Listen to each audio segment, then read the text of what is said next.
और रही बात बिल्किस बानो का जो केस है, ये अगर हम याद करेंगे, हालांकि हम वहाँ मौजूद नहीं थे, अगर याद करेंगे तो डर जाएंगे कि अगर मेरा माँ और मेरा बहन के साथ ऐसा हादसा हो रहा है, वो उसका पेट में 6 महीना का बच्चा है और उसको रेप कर दिया जा रहा है, 3 साल का बच्चे को मार दिया जा रहा है, उनका आंखों का सामने साथ परिवार को मार दिया गया। उसके बाद जो चूड़ी खरीदी थी, सबसे मतलब आंसू आ जाएगा, दिल से सोचोगे ना, आप रो दोगे कि जो चूड़ी पहन के थी वो भी उसका जो जिसने रेप किया उसका दुकान से खरीदा था। जो रेप किया उसको बिल्किस बानो चचा कहती थी, उन लोगों ने रेप किया। हमारे लिए आवाज उठाओ। हम थोड़ी कहते हैं कि आप सिर्फ बिल्किस बानो के लिए आवाज उठाओ, हम तो बोलते हैं कोई अगर हिंदू बहन के साथ होता है उसके लिए भी आवाज उठाओ। हम टोपी पहन के मतलब ये नहीं है कि सिर्फ मुसलमान का बयान करना, हिंदू मुसलमान करना है। हक बयान करने को तुम आतंकवादी बोलोगे तो हमको आतंकवादी सुनने के लिए मंजूर है। बोलोगे हमको चुप रहने तो हम तुम्हारे राजनीति को अपना जूती में रखते हैं और अपना जान देने के लिए आगे आएंगे। तुम क्या मारोगे ना यार, क्या करोगे? तुम्हारे पास ईडी है, सीबीआई है, पुलिस है, गुंडे पाल के रखोगे। बंगाल में तो अनीस खान मारा, दूसरा हमको मार देगा। उमर आप आज अगर सामने नहीं आओगे तो वोट लेने भी सामने मत आना। जैसे कि उत्तर प्रदेश में, बिहार में बीजेपी का विधायक जब आता है तो जूता का माला पहनाया जाता है। तो सुन लो, तुम भी आओगे, तुम्हें भी जूता का और गोबर का माला पहनाया जाएगा, गोबर से मारा जाएगा, जूता का माला पहनाया जाएगा। वोट लेने मत आओगे कि एक सब्जी वाला को उसको मुसलमान होने पे मार रहा है।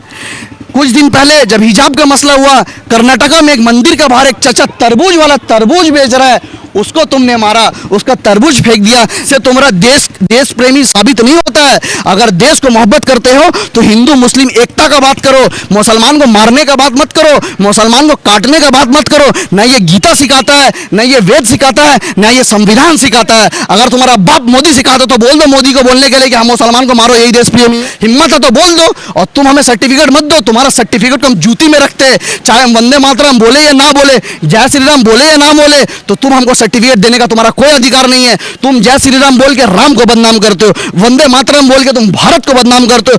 तुम्हें कौन हक दिया कि 14 फरवरी को अगर कोई कपल प्यार मोहब्बत कर रहा है तो तुम जाके टमाटर मारोगे? किसने बोला ये बात? किसने अधिकार दिया तुमके? एक तो मोदी जी शादी नहीं किया बोल के दूसरों को भी मोहब्बत करने नहीं देगा। हाँ, तुम अगर बीवी के खिलाफ हो तो तुम किसान को बीवी को छोड़ के बाहर बैठा दिए। तुमको बीवी पसंद नहीं है तो मुसलमान को बीवी को छोड़ के बाहर बैठा दिए। मुसलमान भी चला गया, बीवी को लेके आ गए।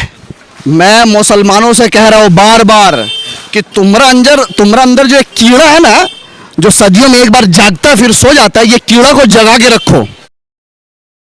नमस्कार, आदाब, मैं रज़ा अंसारी और आप सभी का स्वागत है द इंडियन खबर पर। बिल्किस बानो मामले में कई सारे अपडेट है। पहला अपडेट ये है कि सुप्रीम कोर्ट ने कहा कि गुजरात सरकार से कि हमने आपको कहा था कि आप इस मामले में सोचिए, ना कि आज़ाद करने की बात कही थी, मगर जिस तरह से वहाँ के सरकार ने उनको आज़ाद कर लिया, मुख्यमंत्री पर भी सवाल उठ रहे हैं, प्रधानमंत्री पर भी सवाल उठ रहे हैं। दूसरी तरफ जो है रंधिकपुर नामी विलेज जहाँ से बिल्किस बानो आती, वहाँ से तकरीबन 60 से 70 परिवारों ने अपना घर छोड़ दिया है, परिवार छोड़ दिया और डर के साए में किसी दूसरे जगह पर चले गए, पलायन कर चुके हैं। हमारे साथ एक साथी है मोहम्मद मकबूल, सोशल एक्टिविस्ट है, लगातार इनसे जुड़ते हैं। तो मकबूल, सबसे पहले ये है तो कि जिस तरह से गुजरात के मुख्यमंत्री CR पटेल जी हैं और लगातार दूसरे तमाम लोग, उन पर सुप्रीम कोर्ट ने कहा कि 2 हफ्ते में जवाब दीजिए। प्रधानमंत्री नरेंद्र मोदी से कहा कि आप 2 हफ्ते में जवाब दीजिए। तो क्या लग रहा है कि जवाब में क्या कुछ निकल रहा है? देखिए, सबसे पहले हम एक बात कहना चाहते हैं कि लोग कहते हैं कि मुसलमान लोग कानून व्यवस्था के ऊपर आस्था नहीं है, मुसलमान लोग देश का कानून को नहीं मानते, मुसलमान लोग देश का सुप्रीम कोर्ट को नहीं मानते। इन लोगों का कहना है।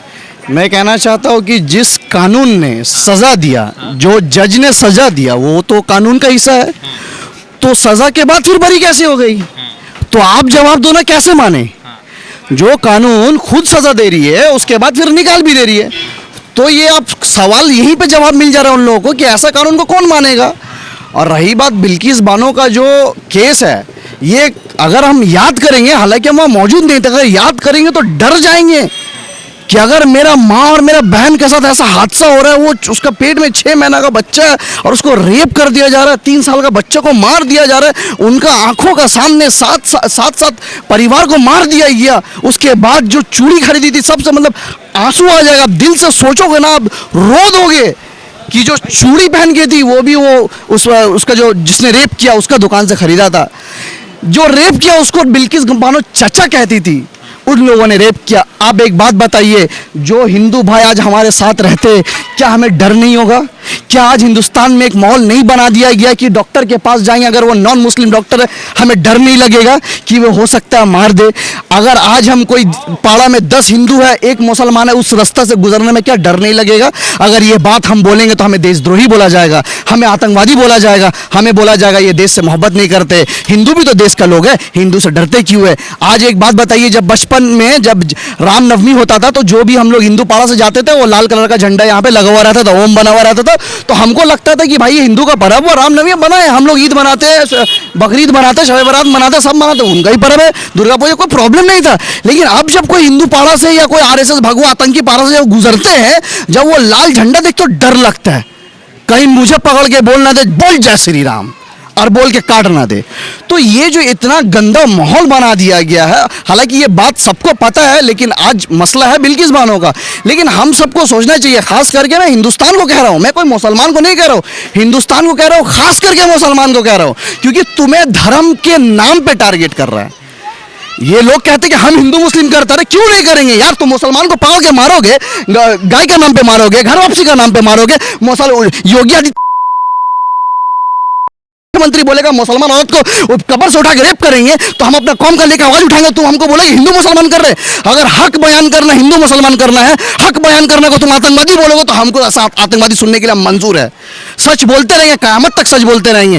तुम बिना नाम ये हिंदू मुसलमान करो, तुम मुसलमान को लिंचिंग करते हो, बाद में बैलेंस करने के लिए बोलोगे कि लिंचिंग तो दोनों तरफ से होता है। तो भाई बता दो, कौन सा एक मुसलमान हिंदू को पकड़ के बोला बोल अल्लाह अकबर और गर्दन काट दिया?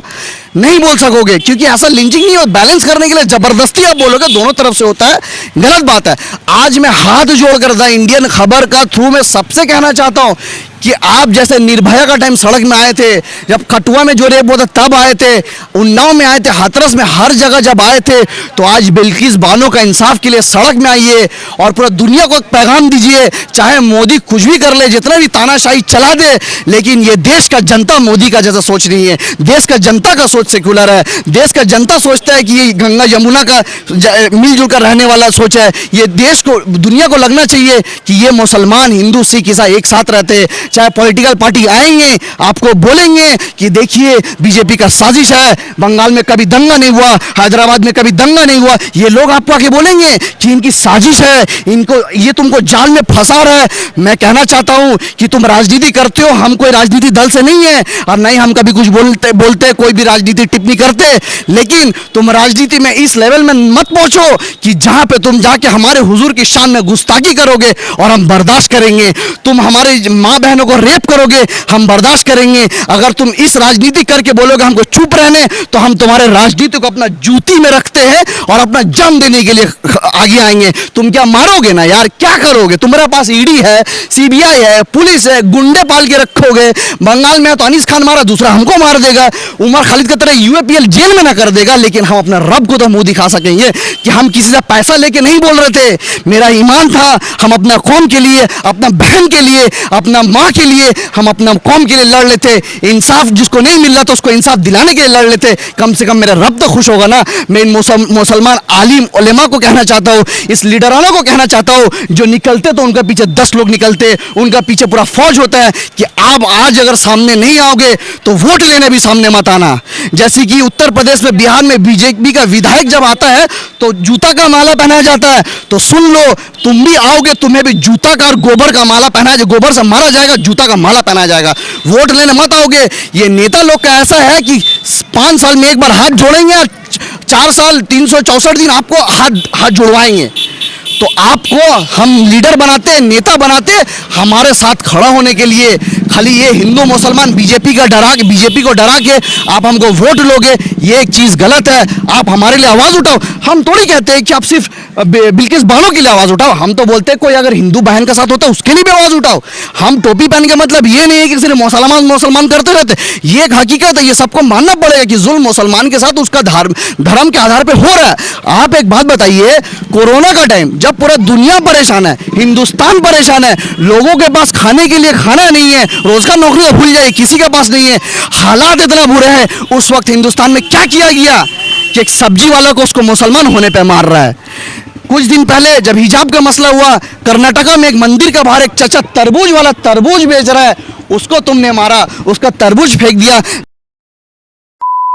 कि अगर बाप का बेटा हो तो कभी अकेला मैदान में आओ, फौज लाके बोल जय श्री राम वंदे मातरम। इससे तुम्हारा देश प्रेमी साबित नहीं होता है। अगर देश को मोहब्बत करते हो तो हिंदू मुस्लिम एकता का बात करो, मुसलमान को मारने का बात मत करो, मुसलमान को काटने का बात मत करो। ना ये गीता सिखाता है, ना ये वेद सिखाता है, ना ये संविधान सिखाता है। अगर तुम्हारा बाप मोदी सिखाता तो बोल दो मोदी को बोलने के लिए कि हम मुसलमान को मारो, यही देश प्रेमी है। हिम्मत है तो बोल दो, और तुम हमें सर्टिफिकेट मत दो। तुम्हारा सर्टिफिकेट को हम जूती में रखते हैं, चाहे हम वंदे मातरम बोले या ना बोले, जय श्री राम बोले या ना बोले, तो तुम हमको सर्टिफिकेट देने का तुम्हारा कोई अधिकार नहीं है। तुम जय श्री राम बोल के राम को बदनाम करते हो, वंदे मातरम बोल के तुम भारत को बदनाम करते हो। तुम्हें कौन हक दिया कि 14 फरवरी को अगर कोई कपल प्यार मोहब्बत कर रहा है तो तुम जाके टमाटर मारोगे? किसने बोला ये बात? किसने अधिकार दिया तुमके? एक तो मोदी जी शादी नहीं किया बोल के दूसरों को भी मोहब्बत करने नहीं देगा। हाँ, तुम अगर बीवी के खिलाफ हो तो तुम किसान को बीवी को छोड़ के बाहर बैठा दिए। तुमको बीवी पसंद नहीं है तो मुसलमान को बीवी को छोड़ के बाहर बैठा दिए। मुसलमान भी चला गया, बीवी को लेके आ गए। सब औरत और सब लड़ेंगे अब हम लोग। तो बात है कि योगी जी शादी नहीं की है, मोदी जी शादी करके भी जो अपना बीवी का नहीं वो देश का कैसा होगा। खाली बड़ा बड़ा लेक्चर, बड़ा बड़ा भाषण इतना फेंकता कि शोएब अख्तर जिंदगी में उतना नहीं फेंका। बोले क्या ये देश मेरा परिवार है, और जिससे शादी किया उसी को साथ में नहीं रखा। देश को कैसा परिवार बनाओगे भाई?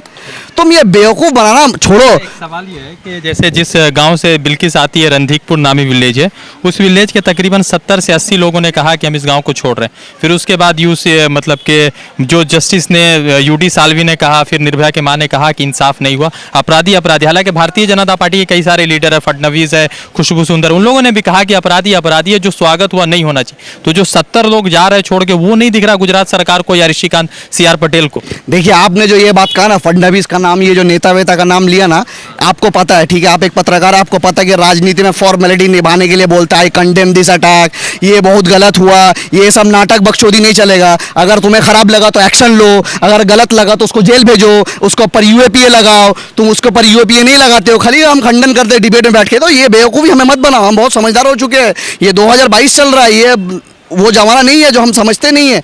लेकिन देखिए, वो जो लोग अब जाने, ये तो सुप्रीम कोर्ट को संज्ञान लेना चाहिए। सुप्रीम कोर्ट को हम मानते हैं, हम हर कानून को मानते हैं, इतना मानते हैं हम अपना कानून को कि आज हम बिना हेलमेट के 1000 रुपया फाइन दिया। तो हम हर कानून को मानते हैं। कोरोना का टाइम किसान नहीं उठा, लेकिन मुसलमान उठ गया। और उठाने वाला कौन था? ये आलिम उलेमा कि आप लोग उठ जाइए, कोरोना आ रहा है, समझ लेना, सरकार का साथ देना है। किसान के साथ तो नहीं, किसान तो नहीं उठा। तो लड़ना है तो जिद्दोजहद करना है, अपना हक के लिए जब लड़ना है तो ये सोच के निकलना है कि अब हम वापस भी नहीं आएंगे। ये आएगा, 2-4 डंडा मारेगा, भगा देगा कि नहीं। तुमको डर से तुम कोई लड़ाई नहीं कर सको। निडर होकर लड़ना है। अगर लड़ना है तो डर को घर में रखो, निडर होकर बाहर निकलो। लाठी डंडा से थोड़ी लड़ेगा, जैसे सेक्युलर देश है। हाँ, तो हम कब बोला लाठी डंडा से? यही तो आप लोग का प्रॉब्लम है कि अगर लड़ाई का बात बोले तो आप लाठी डंडा का बात करते हैं। अरे हम बोला लाठी डंडा, आप क्या सोच रहे? हमको का बेवकूफ़ समझ रहे? लड़ाई लड़ेंगे, संवैधानिक तरीके से लड़ेंगे। आप जो यहाँ जो लड़ाई भी तो लड़ाई था, क्या किसी को मारा पीटा? का चाचा मारा है कोई किसी को? तब लड़ाई का मतलब होता है हम प्रोटेस्ट करेंगे, शांतिपूर्ण तरीके से प्रोटेस्ट करेंगे। अगर हमारा शांति को कोई भंग करेगा तो उसका जवाब भी हम देंगे। अच्छा, एक चीज़ है, टी राजा जो भारतीय जनता पार्टी का लीडर है, उसने फिर से प्रॉफिट सल्लल्लाहु अलैहि वसल्लम के शान में वही बात कही जो नूपुर शर्मा ने की। फिलहाल उसको एक बार अरेस्ट किया गया, फिर छोड़ दिया गया, फिर अरेस्ट किया गया। भारतीय जनता पार्टी ने उसको सस्पेंड कर दिया 2 घंटे के अंदर। तो क्या लग रहा है कि ये सस्पेंड करने से यह सिलसिला रुक रहा है या एक पुराना विचारधारा सामने आ रहा है जिसको लेकर लगातार कर रहे हैं? मैं मुसलमानों से कह रहा हूँ बार बार कि तुम्हारा अंदर जो एक कीड़ा है ना, जो सदियों में एक बार जागता है फिर सो जाता है, ये कीड़ा को जगा के रखो। एक बार नूपुर शर्मा के लिए पूरा कलकत्ता, पूरा झारखंड, पूरा बिहार बंद कर दिया, उसका बाद सो गए। लड़ते रहो, जब तक इंसाफ नहीं मिलता लड़ते रहो, हर हफ्ता प्रोटेस्ट करो। अगर तुम आज घर में सोगे, खाने के लिए खाली रोजगार चाहिए, खाना चाहिए, नौकरी चाहिए, सारा दिन काम करेंगे, बिजनेस करेंगे, हफ्ता में 1 दिन, महीना में 1 दिन तो प्रोटेस्ट नहीं कर सकते हो, प्रोटेस्ट में शामिल नहीं हो सकते हो।